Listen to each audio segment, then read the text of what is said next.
మొన్న నేను వంట కోసం అని చెప్పి మట్టి పాత్రలు తీసుకున్నాను కదా, వీటిని ఇప్పుడు సీజనింగ్ చేస్తానన్నమాట. అయితే సీజనింగ్ చేయడానికి ముందుగా వాటర్లో వీటిని నానబెట్టుకోవాలి. నైట్ అంతా నానబెట్టేసాను. మార్నింగ్కి ఇలా తీసేసి ఇప్పుడు నీట్గా క్లీన్ చేసుకుని పొడి క్లాత్తో తుడుస్తున్నాను అనమాట. ఎప్పుడైనా మనం తెచ్చిన వెంటనే వండకూడదండి, ముందు సీజనింగ్ అనేది చేసుకోవాలి.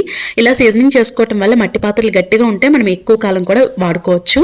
అయితే తరువాత ఇలా క్లీన్గా చేసుకున్న తర్వాత ముందు బియ్యం నీళ్ళు ఉంటాయి కదా, బియ్యాన్ని కడిగిన తర్వాత వచ్చిన వాటర్ ఉంటాయి కదా, వాటర్ని ఆ మట్టి పాత్రలో వేసి మరిగించుకోవాలన్నమాట. ఇలా బాయిల్ అయ్యేంత వరకు మరిగించుకోవాలి. ఇలా పైన తెట్టులాగా వచ్చే వరకు మరిగించుకున్న తర్వాత ఈ వాటర్ని పారబోసేసి మళ్ళీ ఒక్కసారి మట్టి పాత్రలు కడిగి ఒక క్లాత్తో తుడుచుకున్న తర్వాత అది బాగా పొడిగా అయిన తర్వాత ఇప్పుడు కుకింగ్ ఆయిల్ ఉంటుంది కదా, ఆ కుకింగ్ ఆయిల్ మట్టి పాత్రలు అంతటికీ కూడా అప్లై చేయాలన్నమాట.